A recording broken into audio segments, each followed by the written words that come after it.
It's an auto stop. That's what Pradeep.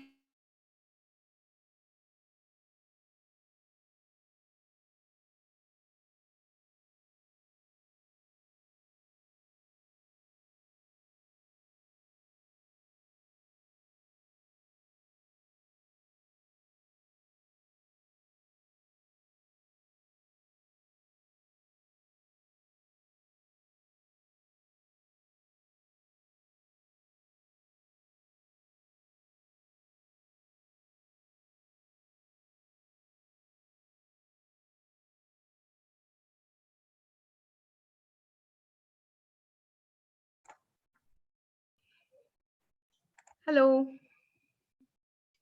Hi, how are you? I'm fine, thank you. Okay. Waiting for the rest to join. Yes, so I'm the track moderator, so I'm Okay. just, yeah, waiting for. The others hopefully join on time. They don't. I realized that my pop-up blocker was turned on, so the Hmm. Zoom would not come up. Ah, So if anybody is running into that problem, remember that you could advise them to turn off the proper popper blocker, whatever. Like, give me a second. I think Lakshmi is calling me. 1 second. sure, sure. Hi.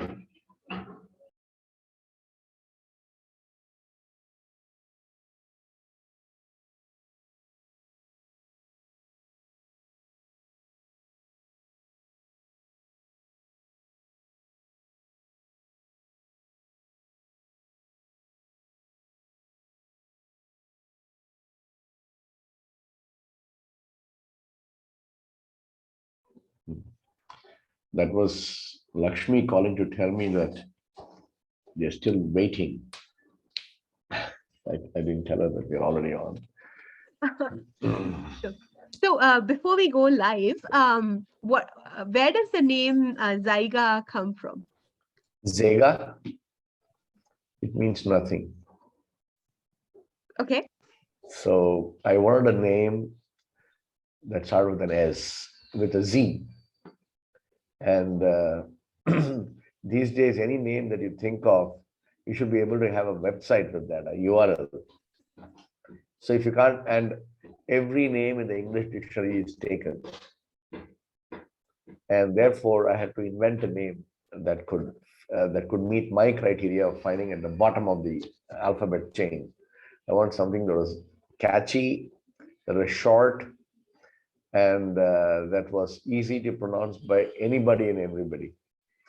So they can maul it a little bit. They can't. You can call it. It's supposed to be Zega, but people call it Zyga, Zinga, Ziga, Zoga. They can do whatever, but you can't get away with the Z is always there, and the G is there. I think people remember those two, and they forget the alphabets in between, but that's okay. So they call me and say, "Hey, are you from Zynga?" I said, "No, Zynga is a bigger company, but I wish I was, but it's Zynga. Yeah, this one, nothing more than that."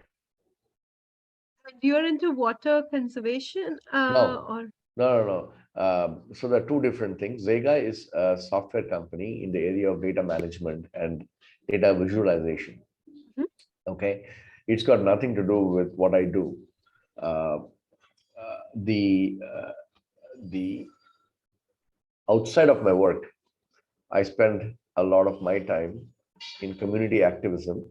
And one of the areas that I'm interested is in water conservation and water management. And in that large subject, very specifically, I have been in the last 8, 9 years, been keen to understand and participate in lake rejuvenation Mhm. in Bangalore.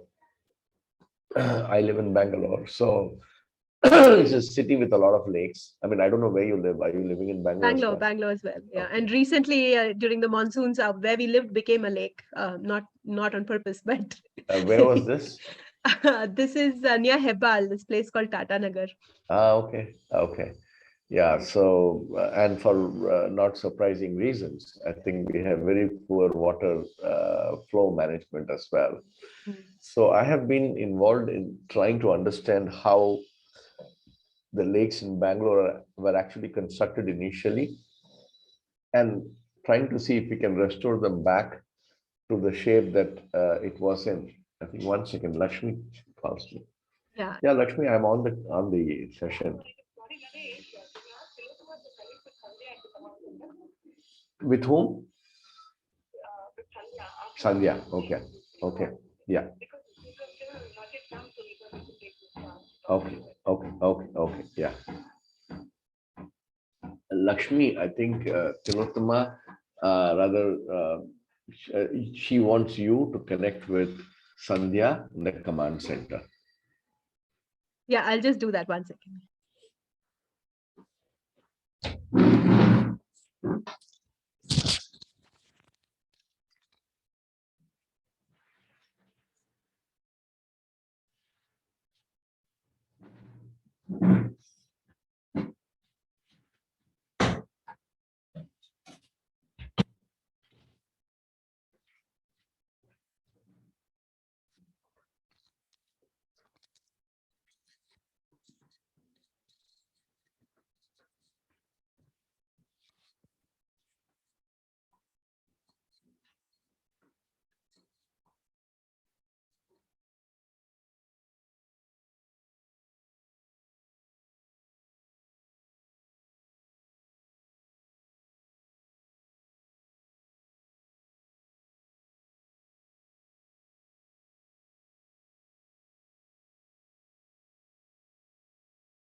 Okay, I'm back.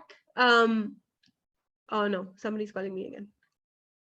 No, yeah. So apparently they took us off the air because the other speakers are having some difficulties logging in. Okay. So we'll We'll go keep live chatting till once. they hopefully join us. Yes. Okay. How is this session? Is this the first time you've been in WEF or you've been in it for a long time? No, this is the first time, and I early morning I had the first moderation session, Okay. and it was interesting. Again, same thing. The speakers were having difficulties logging in, and so but the people who had logged in was one joint secretary and then one Supreme Court justice from Maldives. Oh. So I was so stressed out. I can understand. Including not knowing what to call her. Your Honor. Yeah, so I was going honor, then the honorable justice, and yeah, anyway. Yeah, it's always, you got to prepare really well for those kind of things. Yeah, you got to think of all these small little things. Yeah, no, so I was, Protocols. yeah, theoretically, I'm not supposed to be talking at all, except, right at the beginning. So, but then because the others were not on, You had to Yeah. fill in. So what do you do, Tilottama? I am a mechanical engineer. I run a company that offers engineering services and consultancy. And like you, on the side, we also consult on biofuels because my group has been working on that since mid-90s. Oh, So, interesting. Very interesting. yeah. Anand is here, I think. Hi, Anand. Oh, great. Excellent. He's So put then I think, himself on mute, and I think he should also come on camera. We need to see him. so maybe once he is here, I'll just introduce the two of you and we could start off. Does that make sense? Yeah, two more are supposed to be here. Hi, Anand. So Yeah, should we yeah. wait or I think we should wait for one. I think the Vibha Dr. or Annapurna. yeah. She is having tech trouble, but hopefully she will. Anand, how are you? Sir, I am doing good. Good morning. Good morning to you too. I am in your area only. Oh. I am in a Wakil Enkaza right now. Oh, right. Not too far from here, I think. You know what? Today, since morning, I came here by 7 o'clock. The Samsung, some of the visitors were there to see this Gopsandra Lake. Okay. Gopsandra Lake, I am rejuvenating after Komsandra. Uh-huh. So I am with my friend house. He is also green man. His name is Mr. Sidhu Bandri. We work for Wipro. Oh, okay. Why don't you come down after you finish with this session? You are if there, have sir? time? You are available? I'm available. Okay, we will work it out, sir. Definitely. Yeah. See, So- biggest problem was logging inside this. No, Correct. so much of complication, and I was Correct. struggled a lot. Correct. Yeah. Now I'm on. I also realized that the pop-up blocker was on, Yeah, so it will not, the Zoom will not pop out. correct. And almost all of us, Yeah. I think default is to keep the pop-up blocker on because otherwise it causes trouble. Yeah. Mm. No, I think you want to turn that, close that. And on light because face looks dark, is it, sir? For me? Yeah, that's because I think the light is coming from the back. If you have to reverse the location, then you'll be better. Yeah. If you can turn even a little bit and not let that light come onto the background, it will be better. Now it's slightly better, definitely slightly better. Yeah, now It's definitely. all right, right? This is the Awesome. handsome man can be seen now. Okay, so so I think we are live again. Okay. So I will start with the introductions. Okay. So welcome to track 6 of the Global Women's Economic Forum. My name is Tilotma Srinivasa, and I'm very excited to start our second panel discussion for the day, which is about water conservation for sustainable land management. I would like to welcome Mr. Naresh Sadashivan, co-founder of Zega, who is also very kindly moderating this session. Thank you, sir. And I welcome Mr. Anand Malligawad, who is a lake conservationist, something that we have only recently realized is critical to our survival as a species. So thank you for joining us, sir. Thank you. I think Dr. Annapurna S. Kamath will also be joining us very shortly. She's having some tech trouble. She's the founder trustee of the Jal Poshan Trust. I thank all of you for joining us, and I would like to invite Mr. Naresh Sadashivan to take over and start the conversation. Thank you. Thank you very much, Tilotma. Appreciate it. Excited to be part of this event here. My first time in the WEF, and I hope there are many more such opportunities to talk here and share our thoughts. I think even Vibha Tripathi also is expected to join. I hope she joins. But wonderful to have Anand here. So let me just start off by using this platform to speak for 2 minutes about what I saw from the Annapurna is, I think, coming on board. So should I hold on for a second while she comes in? Annapurna, you may want to keep the camera on if you could. The lights are directly coming from the back, so your face can't be seen. Yes, that's nice. The cheerful face is always, interesting. It's just motivating. Thanks. Nice seeing you here, Annapurna. Same here. I'm happy to join all of you. Thank you very much. So I was just about to launch on a 2-minute backgrounder, as I may say, and then throw it open to the two of you. So what I want to talk about, of course, is things that we already know, that we've seen that there's a massive increase in extreme weather. And we can see that the prolonged droughts that we saw in California recently. There are bushfires happening in Australia. Sydney is always on the edge every year. Then there have been closer home, there have been repeated floods in Mumbai and Chennai. And then we read about this water scarcity in Cape Town some time back, where they actually shut the city down apparently and asked people to leave the city because they couldn't deal with the water needs. Similar stories about Atlanta. And this essentially tells us that we are clearly headed towards a crisis. And if this were not to be sharp enough, I think there's enough news going around that the city that all four of us right now on the screen who belong to Bangalore is potentially going to be out of water by 2050. So I think we are in for some exciting times. If we live long enough, we're going to potentially see far worse than what we are seeing today. But if we also are able to do a lot more, then we can avoid that, I guess. The interesting thing, of course, is that the oceans that hold 97% of the water is pretty much unusable. It might be covering 75% of the land area, but the other 29% needs a lot more water. And actually, only 1% of the remaining 3% is potable, drinkable water. The remaining of it is sitting as ice in glaciers that we can't actually use. So I think the scarcity is pretty pathetic. I just recently read that there are about 1.2 billion people, that is 1 out of every 7 in the world, is living in a water scarce area. And if this trend continues, and there's enough stories that are going on about the next world war being a water war, I think there's going to be civil unrest, there's going to be mass migrations, and there might even be physical wars. I think we're in for a tough time ahead and we have to work. So there's a background, I think.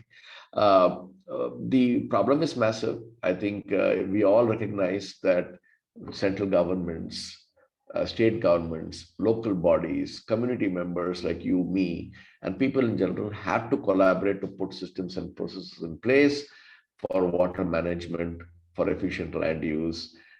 Probably building codes have to change to provide for reuse of water in a more efficient way, reduce water consumption through better appliances, etc. There are a lot of things that need to be done for us to actually become more responsible in the way that we consume a disposable asset like water. Urban areas are particularly in a bad shape. I was reading that 80% of the rainfall that falls on, let's say, a forest floor, the water is retained by the forest. It goes and recharges the ground, and whatever is not recharged goes up again as water vapor, evaporates and comes back again as rain. However, in urban areas, apparently all of that is runoff. Nothing is trapped. Everything goes away and they end up either into oceans or they just run away, join with sewage and then filter into soil and make it even existing decent soil into unworthy soil, and therefore cultivation or for tapping for drinking water purposes. So we've got a problem there. And then when this runoff is not managed well enough, it ends up in floods. And I think you have cities that are overflooded very regularly. And I think Bangalore is a classic example of floods. I think a little bit of rain and we have water scarce, water everywhere. So I want to discuss this problem with you guys, and I think I wish Vibha also joins. And if and when she does, she'll give a perspective to that. But I'm glad that both Anand and Dr. Annapurna Kamath are here. So let me give 2 minutes of introduction about Anand and Annapurna, both solving a common problem, which is managing water bodies in Bangalore. Anand comes with a different approach where largely he operates in the outskirts of Bangalore, trying to make sure that village elders and villagers understand the economic value of water and conserving that water, and works with them to rejuvenate the water bodies that are there in their neighborhoods. That gives them direct benefits either through water itself or for the agricultural use or for whatever other consumption needs that they may have. He says he clearly avoids the government, gets their blessings, but he works largely on his own and the team of volunteers and villagers to rejuvenate, and he's got enough laurels behind him and enough credibility. He has done about 18 lakes. He's taken out encroachments, etc. So phenomenal work. On the other side, we have Annapurna working exactly the other way, doing exactly the same outcome. Preserving water bodies, but working with government bodies. And she reminds me there are 17 to 18 agencies that are involved in, with water conservation, water management, land management, etc., where water is. And she works with them to conserve whatever water that she can in the lakes that are existing in Bangalore. So Jal Poshan Trust, I think, which she's the managing trustee of, does that. So two fantastic, wonderful people to hear stories from and methods from. So let me start off actually by saying thank you for being part of this. But let me start by saying, Annapurna, maybe I'll go to you first, saying that you live in Bangalore, you've been here for a long time, I'm pretty certain, a city of 1,000 lakes. You've seen the city develop and degenerate, if I may say so, over the last couple of decades or maybe more, especially since the IT boom started happening in the 90s. Where do you think what went wrong, and how do you think things are at this point of time? And where do you think people like us can contribute? Or what is it that needs to be done to make the water conservation a reality? Thank you, Naresh. And yes, as you said, Bangalore has been a city of 1,000 lakes, and we were fortunate to have a beautiful network of lakes. Like all the lakes were connected via stormwater drains, and the water flow was well managed. And this was a couple of years back before development happened. And now, because we are having too many people come to Bangalore because of IT and BT and other opportunities, I think everybody needs a home and shelter. And that has given scope for land being used for other purposes, mainly residence and commercial use. And this has broken that network. Like people have started encroaching land, stormwater drains are being encroached, and the beautiful water network has been now disrupted. And that is what is causing the problems. Like we have flooding, we have lakes going dry, we have dying lakes. And then the moment the lakes die, they become construction space and people are building on lake beds. And so many things are happening. And this has changed the landscape of Bangalore. And I think that is an issue which has caused the destruction, today. And what we could do is, Jal Poshan is a kind of local community for local lake concept. So we are working on how the community can take over an urban common and preserve the lake and conserve it, because we feel it's our fundamental duty to protect our environment, and how to bring this consciousness in the community and how to join hands with all the stakeholders who are part of lake conservation and work with them is our goal and motto. So that is the way we work with conservation. And in continuation of that question, where do you think Bangalore is in that journey? See, today, if you ask me, there is awareness, there is a lot of interest in lake conservation. The community comes, very easily wants to participate in conservation.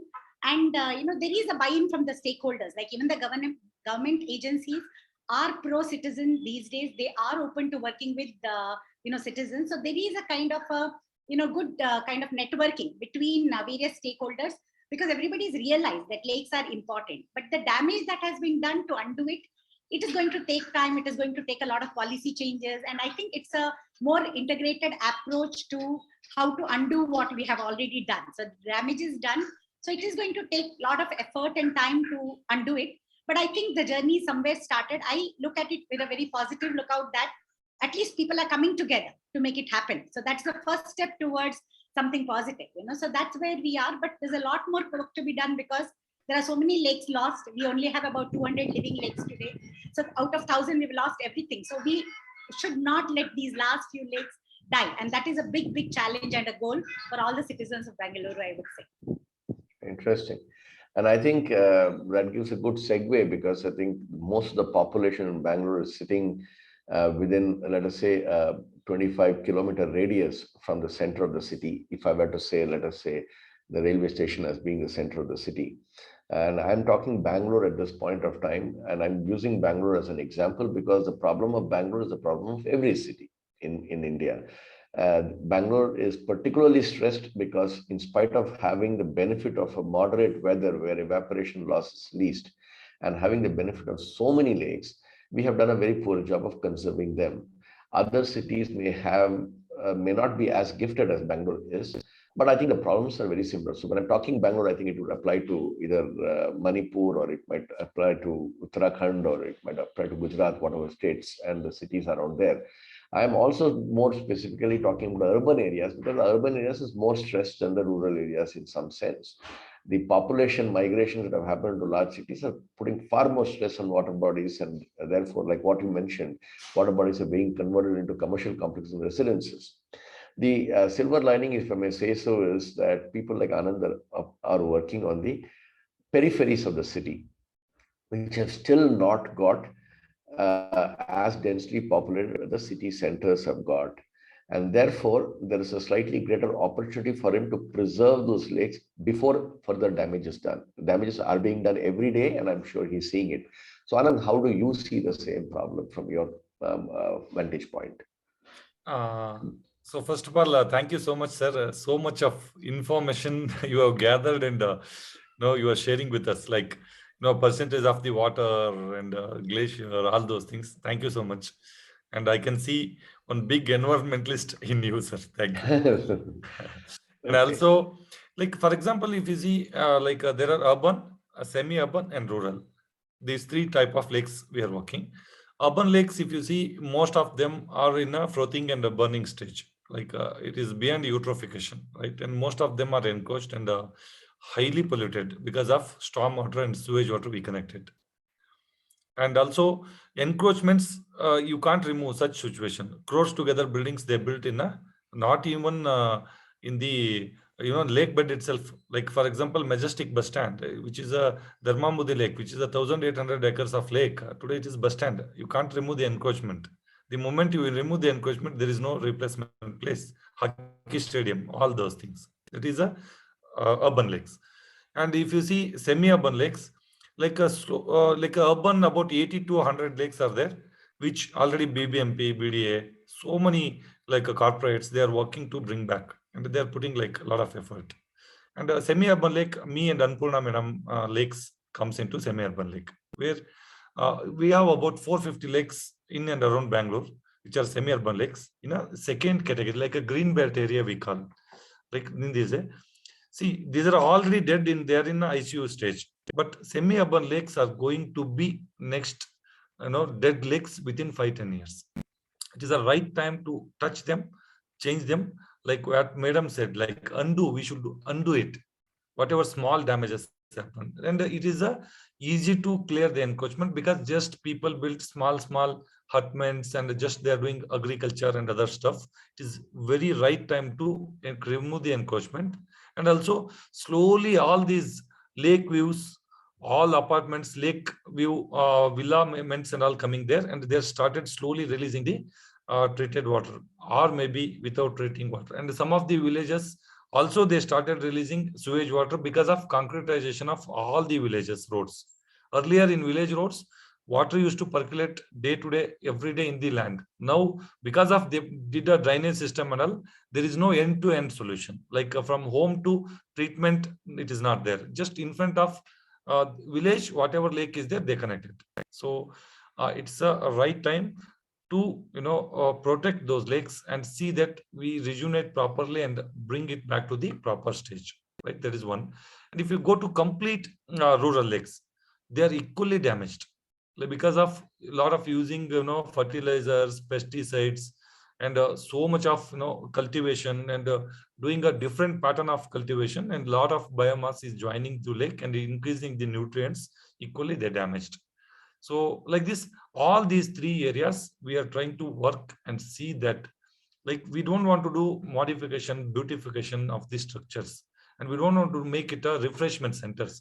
We want to bring back our water body, afforestation, so that there will be flora and fauna is proper, then automatically it will be conserved. And if you see, highest problem is in the semi-urban lakes, which I am talking about, green belt areas. At least in Bangalore, 30% of the people, which they are getting a Kaveri water, and they are getting some better quality water. But whereas semi-urban, everybody is depending upon borewells. Borewells were used earlier for the agriculture purpose, but because of domestic huge extraction, so even agriculture is stopped there. right? So we need to address, and we are working on it. If you come to rural, equal way, because of flood irrigation, something else, we switched over, and there also huge scarcity for the drinking water also.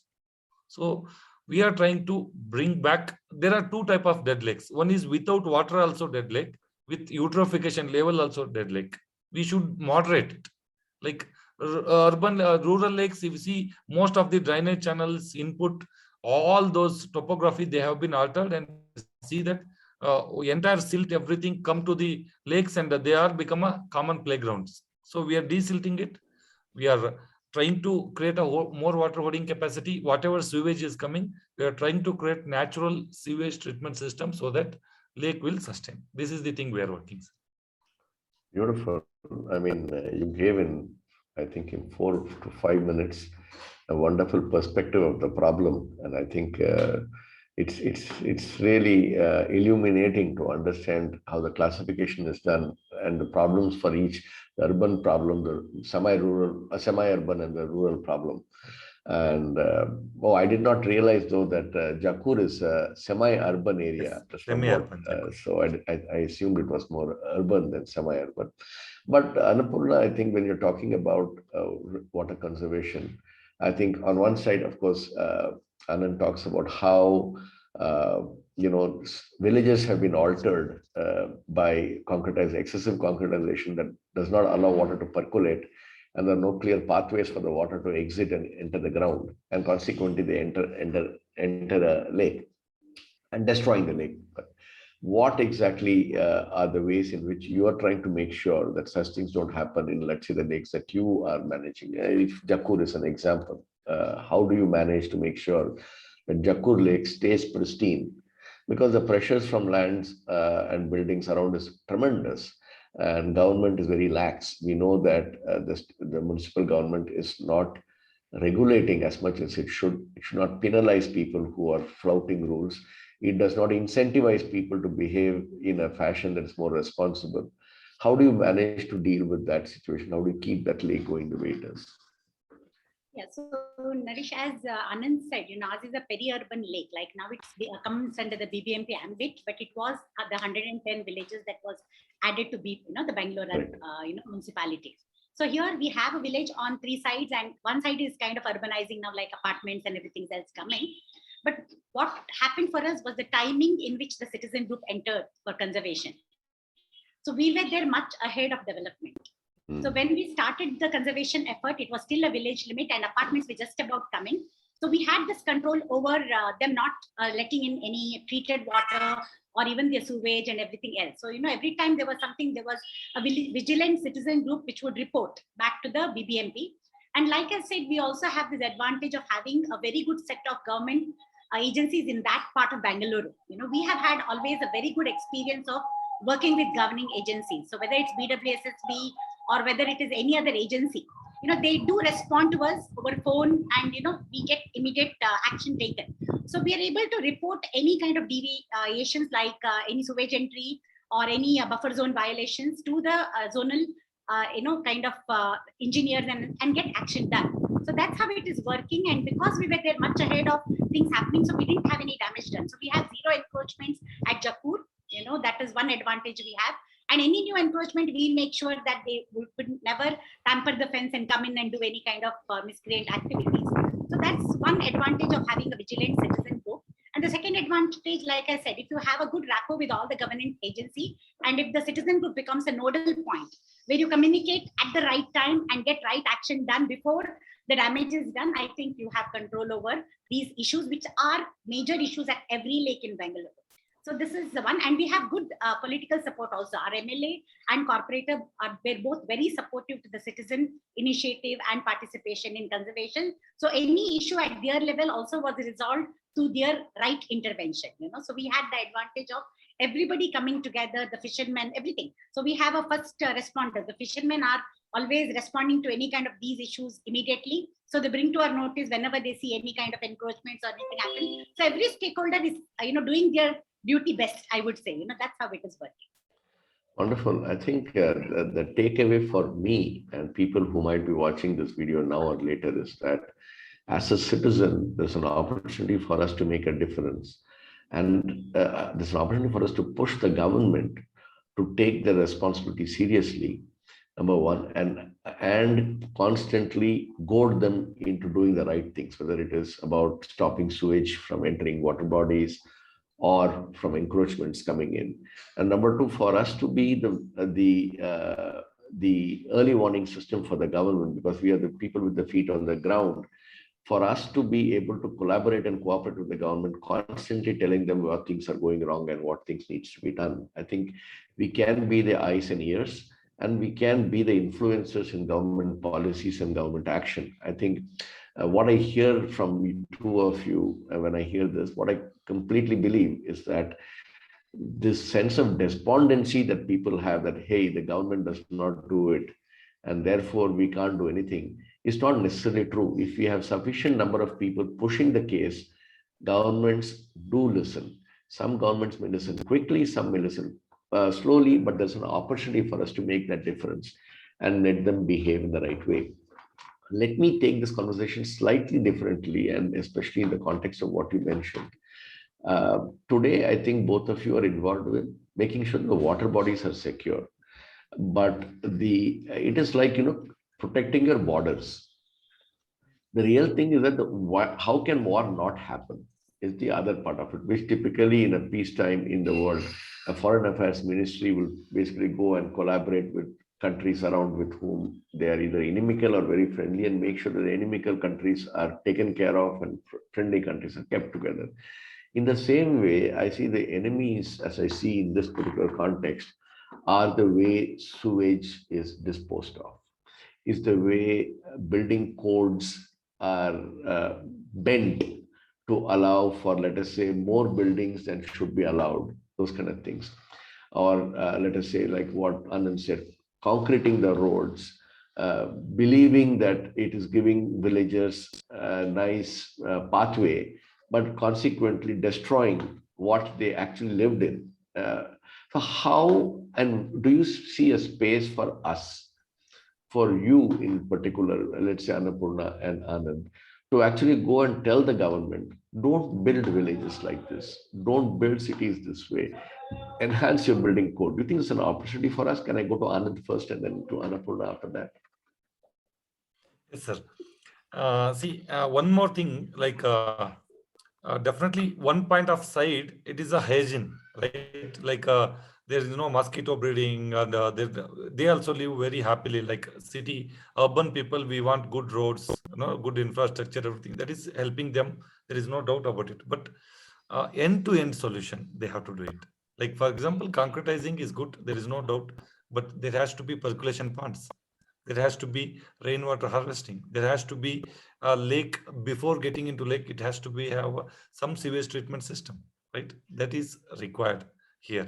So it does not mean that, like we stay in MG Road, Brigade Road with a spick and span and like St. Mark's Road type of life, and they have to be in a clay. No, that is not intention. It has to be end-to-end solution. And also, see, one more thing, we have got a mindset that let government do it. Let government only take care of it. See, that is the wrong mindset which we live in the planet. See, we have to work hand to hand, like government, we together. Say, for example, 135 crore people we are available in the planet. If you take governments from a waterman to till Pradhan Mantri, there are maximum 0.00001% there. Okay, instead of relying on 1% of the people, let every citizen live responsibly, and we should act, like we are owning the planet. See, planet cannot be government's. It is ours. It is a livable home for us. So more public and government to work together, see that our future, not future, right now current, our livelihood is maintained. And also we should participate more along with the governments, like Annapurna Kamath madam. Even in fact, I spend a lot of time with government officials. I may not be taking their help, like funds and the execution of the job and other things, because in the government list there are 1 lakh issues. Out of that, lake is one among them. In my list, lake is my first priority.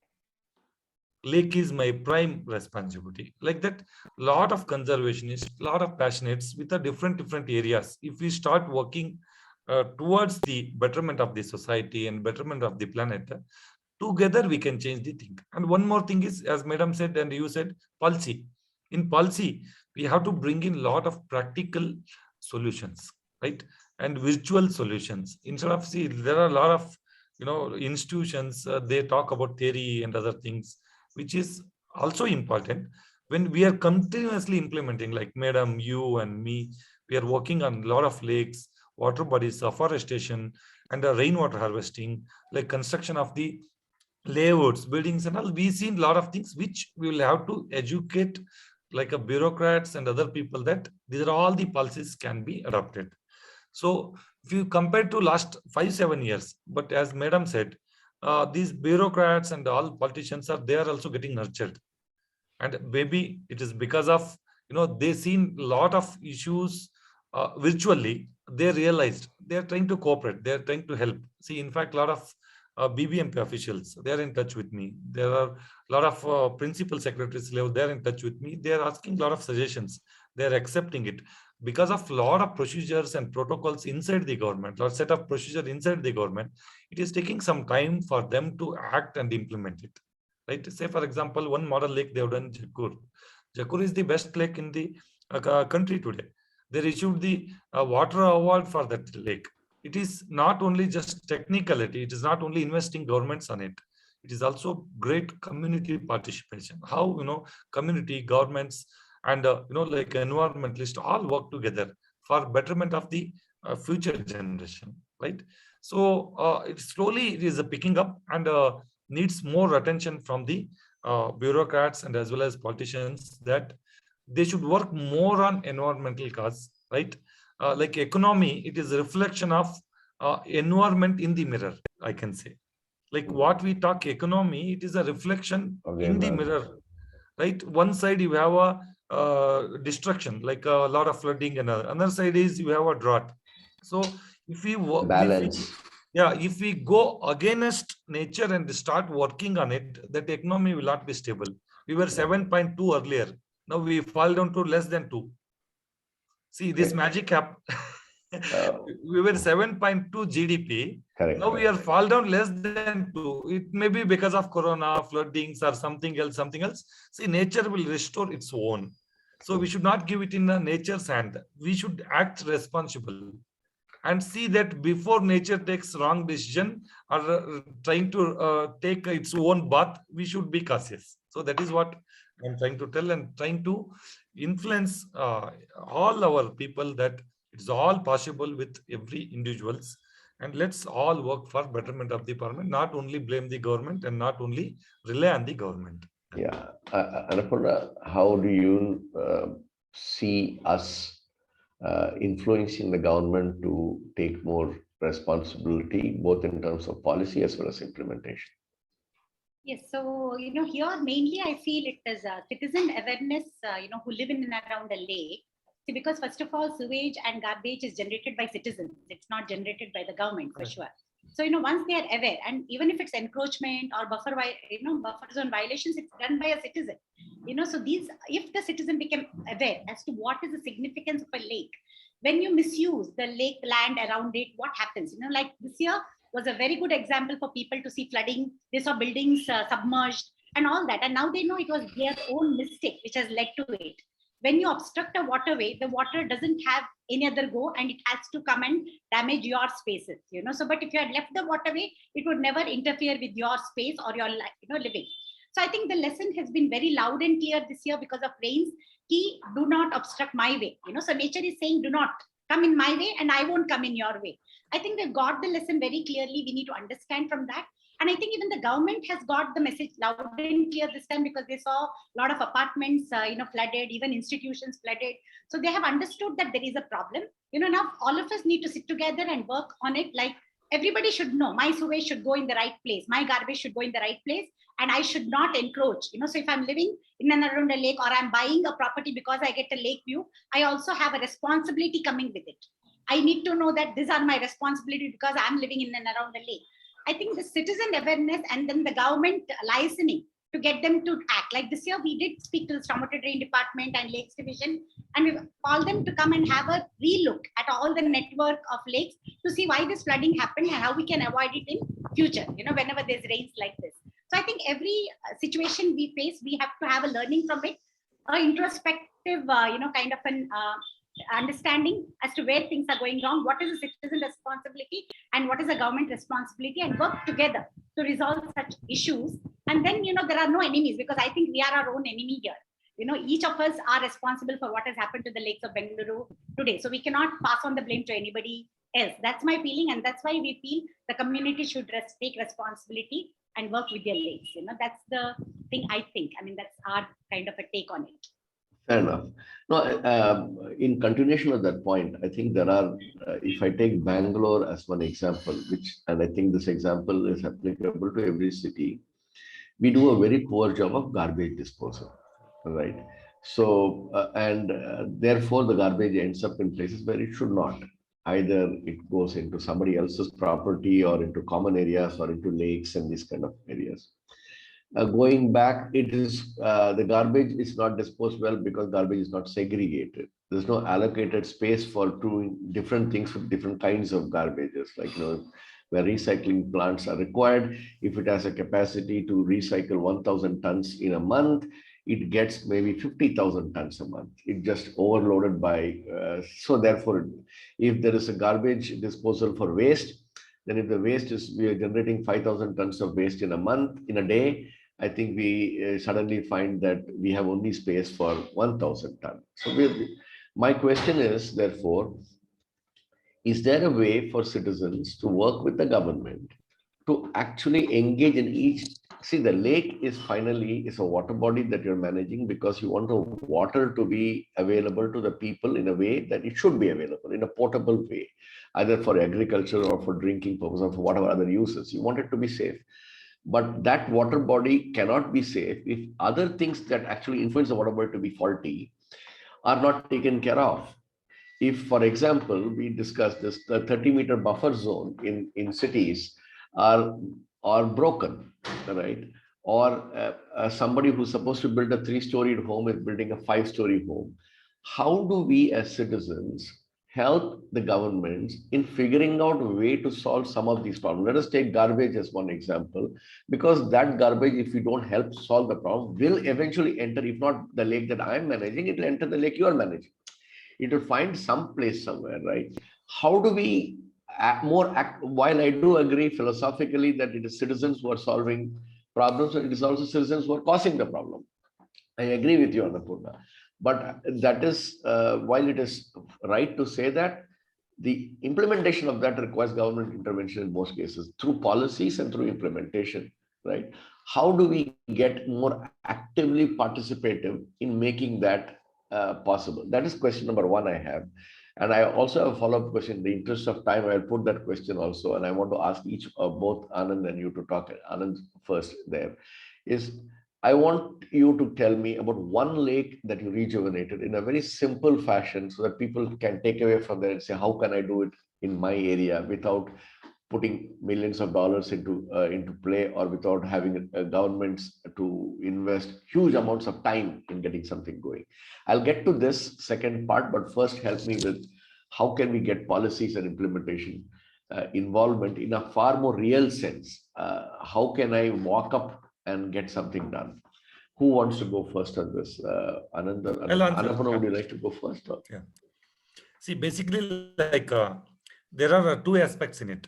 One is how to live simple is first participation of the citizen. Say, for example, we are economically sound. Today we have plenty of money. Does not mean that if you buy everything, do everything. See, best policy is to live responsibly. Like, for example, what you want and by product, you can recycle it. Or maybe you can reuse it. And also basic attitude like wet waste and dry waste, you have to segregate. See, by avoiding wet and dry waste, 50% of the problem solved. And also same way, clean water and grey water, right? Clean water, when we reduce usage, then grey water generation will be reduced. so that quantum of the water, what it flows in the drainage to the lake or river or ocean, it will come down.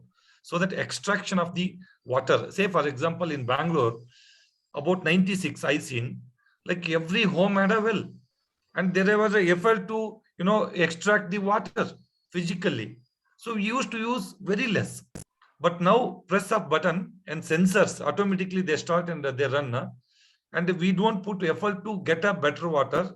So we use it very badly. So first thing is, we should use natural resources very responsibly, and what we earn the money, and it is not for just abundant purchase and just throwing. Say for example, like vegetables, we get huge vegetables, we cut and just we put it into dustbin. Rather than that, you can just put it to animals around you so that they can eat it. It will become food for them. Maybe we have a rice waste or some curry waste or something, just we pack it in a plastic cover and put it into dustbin. That will become after 4 days food poison, and that is creating smell. Instead of that, you put it somewhere in a dry place with the sunlight exposed so that it will become food for the birds. That is the responsible way of handling dry waste as well as food waste. And when we start brushing till we go back to bed, responsibly we should use the water so that we can reduce the grey water and the extraction of the groundwater. And also equal responsibility of government. Place for everything is supposed to be in its place. See, compared to India and other countries, the difference is that not only corruption, not only people are lazy, not only government people efficiency is very less. It is problem of allocation. See, place has to be allocated every ward. Say for example, people are coming ward wise, they are collecting the waste, where everything, and by putting nice music and they are talking about environment and other things. End of the day, if you see their segregation place, that is lake. You know what, they collect everything beautifully by putting on music, Namma Bengaluru, Namma Mahanagara, all those things they play, and the people put a lot of effort and they segregate them. End of the day, in a lake, they mix everything. Correct. Wet and dry, and they dump into lake. And see, that is very much wrong. When I question them, when I ask them, this is, there is no land allotment for the waste segregation. First, government has to allot a land, keep a designation plate, and they should talk end to end. Like village, I told you, concrete structures in the road, fantastic, but they don't know how to handle the sewage. Same way, they are collecting, putting a lot of effort, a lot of people and citizens also participating nowadays, and end of the day, in lake land, they dump it. Same way, like a functions, like marriage, birthday parties, they keep separate, like a wet waste or dry waste or plastic or paper. End of the day, who picks that? They mix all the dustbin and throw it in the lake. Why? Because there is no proper end-to-end solution, which government, citizens together, we should start working and behaving very responsibly. Because of, somebody sees, I just avoid, do this and all will. And also governments has to work, like a ward committee, like each senior citizens, they have to take people. See, obviously 10 people will cook and spoil the food. That is different. But good suggestions they have to take. They have to work. They have to make a policy. See, individual citizens cannot allot the land for the waste segregation. It has to be government duty. Individual cannot collect every money's home dirt and this. There is a government responsibility. So is in that space, yeah, we are influencers. So how well can we play that role? I mean, I'm keen to get Annapurna's view on that. How can we be influencers beyond? We have to go beyond the water body to actually make the water body right. correct. How do we do that? So, at Jaipur, we are working with the local, BBMP also in solid waste management. And we were very fortunate to have JC Sarfaraz Khan in Yelahanka zone. During his time, he had a beautiful system in place called an action committee meeting, where at the lake, they would call all the BBMP, BWSSB, BESCOM, all, officials who are somehow involved with lake. And then any problem would be discussed at the lake and immediately resolved, So this worked in a very informal way at that point of time. Unfortunately, it didn't get formalized.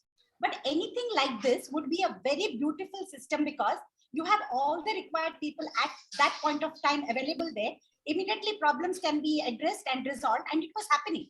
It has happened for more than a year when he was JC at Yelahanka. Then he got transferred and the system didn't take into a formal way. So what I'm saying is, if there is a government will, they can have action committees like this, where all people involved, where SWM is also part of lake, because the problem comes from there also. Even BWSSB, because sewage comes from there. So if everybody we also have a citizen participation in solid waste management in our ward, where every citizen is made aware why they need to segregate and what is a stormwater drain. We actually tell them if they throw their garbage in stormwater drain, it gets clogs, and then you have flooding. So you are responsible for your own flooding.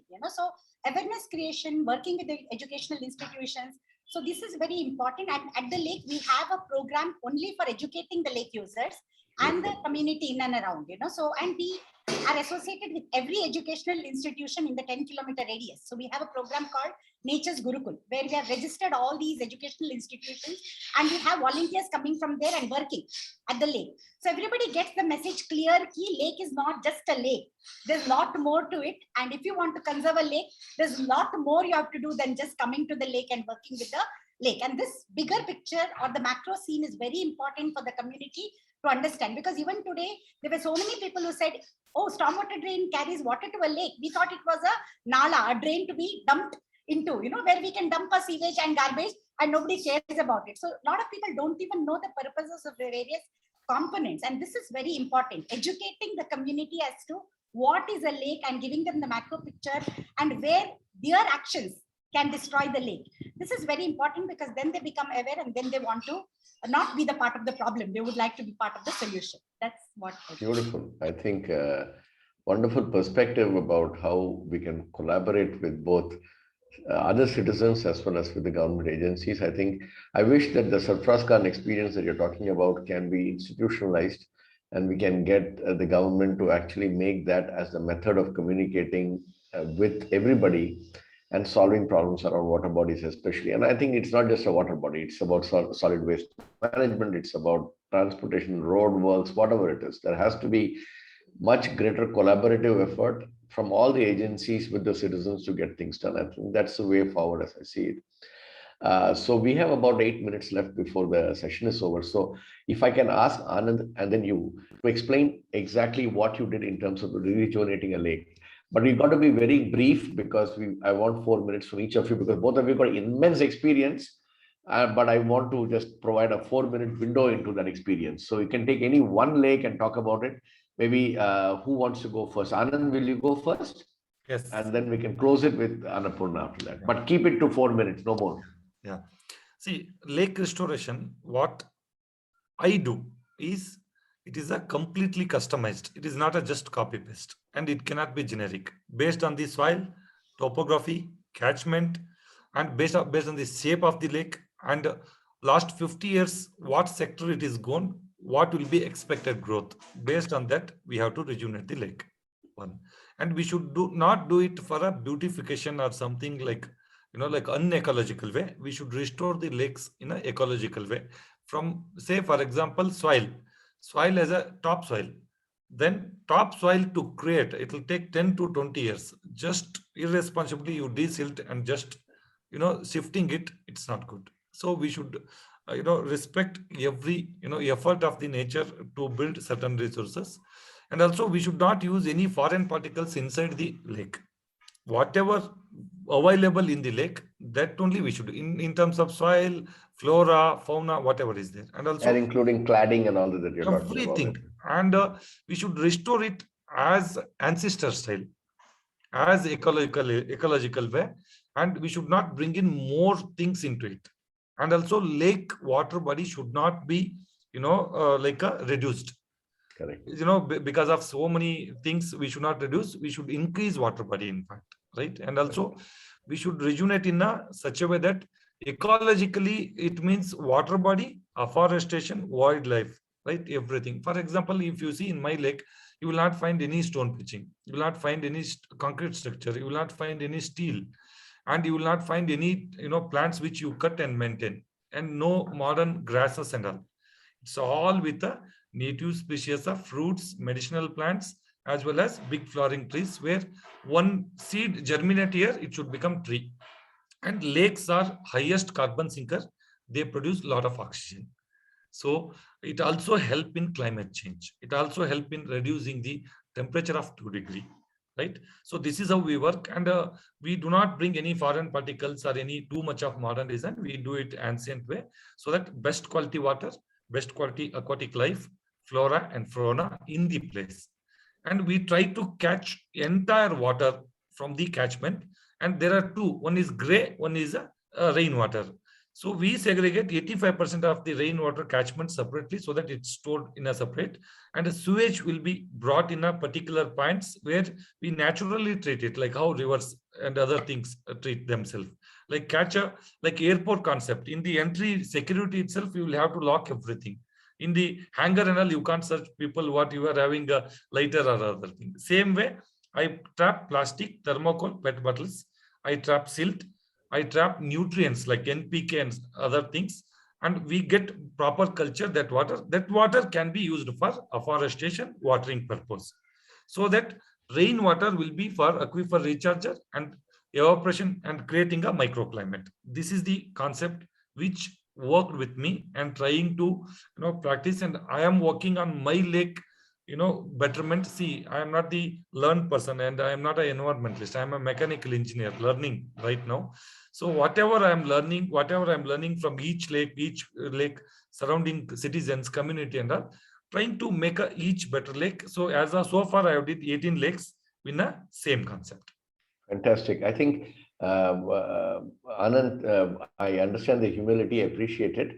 But the fact is that it is not easy to do 18 lakes in a place like Bangalore. Yeah. The pressures and pulls are very, very different. A lot of and it is not true also that you're not environmentalist. Anybody who's done this is by definition an environmentalist. So please take that badge and wear it very proudly. You deserve it. Thank you.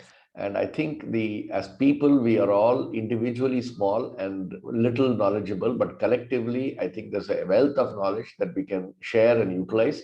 And I think we should continue to do that and help both the government as well as other stakeholders to make our planet a better place.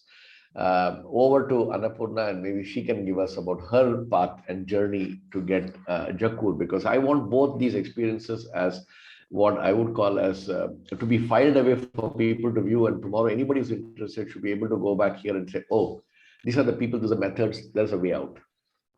So, with regard to Jakkur, we worked on a lake that was already rejuvenated by BDA. So, the BDA had already intervened and finished the rejuvenation, and post-rejuvenation, there were issues.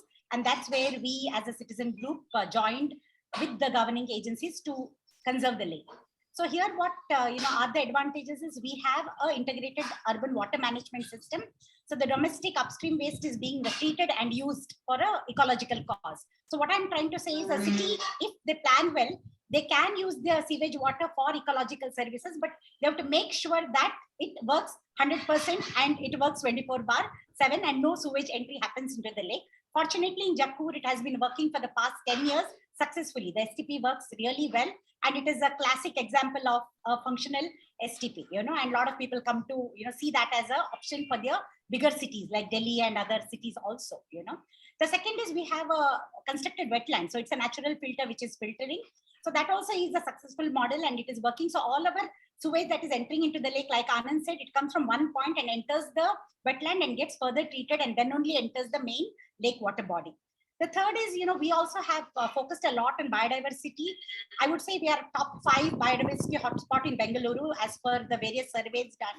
And we have 200 plus species of birds and 70 plus butterflies and trees and everything else. So it's also a biodiversity hub, which means ecologically it is well maintained. But where we differ from Anand's thought is we are using a social ecological model. That is, people also have a role in that. So we are providing some small scale amenities for the community to enjoy, like there's a children's play area and things like that. But these are all done in a very ecological and eco-sensitive way, so they camouflage in the lake ambience and they don't look like a different part of the lake, So this is important because an urban community needs to look at the lake as an urban space, sometimes because they lack any other recreational space. But we don't allow boating and things like that, which are not ecologically good for the lake. So these are all well thought of.